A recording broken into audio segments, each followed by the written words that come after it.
Hi, my name is Onyi, and this is my speech 2 outline. I just finished my first year at Texas A&M University, and as most freshmen who just finished their first year do, I came back home. Most people go back home and they see their families, they see their old friends again, and that's exactly what I did. I came back to Houston, which is where I'm from, and I saw my family, and I decided to hit up 2 of my old friends from high school who now go to the University of Houston. And we decided to just go to a restaurant in Houston and take pictures because that's usually what we did in the past, so we just wanted to do it again. So we go to this nice restaurant and then we're eating for a bit, and I see this person walk in and they look really familiar, and I'm like, oh, that's so-and-so, and it just happens to be an old acquaintance from high school that I just never really kept in touch with. So I walked up to him and I was like, oh, how are you? What are you doing? We were chit-chatting for a bit, and then I remember asking him, I was like, oh, by the way, what college did you end up going to? And he said, oh, I didn't even apply. And I was like, oh, you didn't apply? And he was like, yeah. And I was like, oh, what are you doing now, by the way? He said, I'm working at the auto car shop my dad owns, and I'm probably just gonna take over it at some point. And I was like, oh, okay, well, that's admirable that you're still like working and doing something. And I also asked him, I was like, why do you even apply, by the way? Why? And he said, oh, it was just never really in like the plans of my family. I was never really looked into it, couldn't afford it, and the plan was always just to work for my dad. And I was like, oh, wow, that's interesting, that's nice. So I went back to my friends, we had a nice little lunch, and then we took pictures, and that was about that. And then it just really got me thinking how the different accessibility to higher education amongst different people affects certain people, and it just results differently amongst different people. And why is that? Firstly, I want to get into the differences amongst different demographics and what it really means for their future.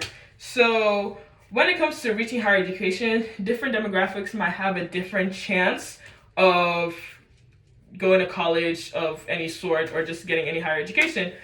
And in an education science article, Ariana Alvarado, she looked into this, and then she found that high achieving low income students had a lesser chance of getting into higher education than high achieving high income students. She also found that low income Latinx students had a lower chance than getting in than low income white students. And this is again just showing different demographics, the same income and different rates of smartness, the same rates of smartness and different rates of income. So it's just really showing you how different demographics still have the different rates of achieving higher education. And secondly, I really want to get into those who are actually achieving this higher education. Like how many people from high school are like actually going to college and that's their plans for them. So when we look at this, we have to look at the first step, which is just graduating high school. How many people are graduating high school? So for that, we look at self-reports, and self-reports are just what high school seniors do to just state their postgraduate plans. And you might be thinking, what is really the accuracy of this self-reports? And that's exactly what David Christian looked into. He was a professor in the College of Education and Health at the University of Arkansas. And he really wanted to just check what the self-reports that students were giving to their counselors and how accurate they were. So what he really did, he was looking at data from Naviance. And if you're a high school senior, you should know what Naviance is. But Naviance is just a website that helps high school students prepare for college. So it's setting up their first year, second year, third year, and fourth year of high school. And it has their transcripts, their letters of recommendation, their college list, just everything to get them prepared for applying to college, basically. And so he was looking at Naviance, and he was looking at those who were actually ended up going and the graduation rates overall. And he found that the self-reports were actually pretty accurate. They were 81% accurate, but this is still leaving about 20% of people who are just not going to college, because the 81% is really just accounting for those who thought they were going to college and they're not going to college. So that's 20%, and then add the people who already just weren't going to college, and that's just like a wider amount of people who just overall are not achieving higher education. They're not looking to higher education and they can't get in. And lastly, I really want to get into why that is. Why do different people have different rates of achieving higher education? And first, we have to look at graduation rates. Graduation rates, if you're not graduating high school, it might be a little bit difficult to graduate and like even get into higher education. And that is what Taylor Schmidt looked into. He was looking into graduation rates. He was a professor with a Master's of Education program in Brandon University.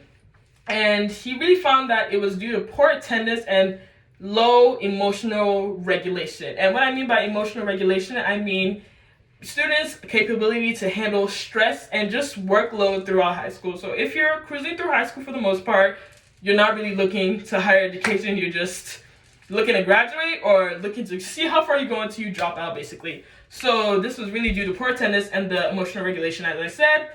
But this was saying that there was low graduation rates, and graduation rates really affect how you're getting into college and etc. And if you're starting really low in your 9th grade of your emotional regulation, that could ripple throughout the rest of your years, and then you're just not going to college. But this also doesn't account for people who just already do graduate. Yeah, low graduation counts, but people who do graduate and don't go to college, this can have different reasons. Like my friend did, he graduated, but he didn't go to college. Why is that? So he didn't go to college, was family status, and this is a thing. So low income, family status, and just other things of the sort of people who do graduate and then don't achieve higher education.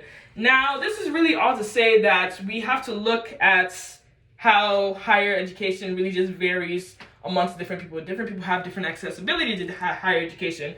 Now, when we look at people who don't go to college overall, we might have different assumptions. We might just be like, oh, you didn't go to college, why don't you go to college, blah, blah, blah. But when we really look at it from like other perspectives, we can really just take a look at the demographics of it all. How easy is this for different demographics to get in? How many people are even graduating from your high school to be able to just go to college?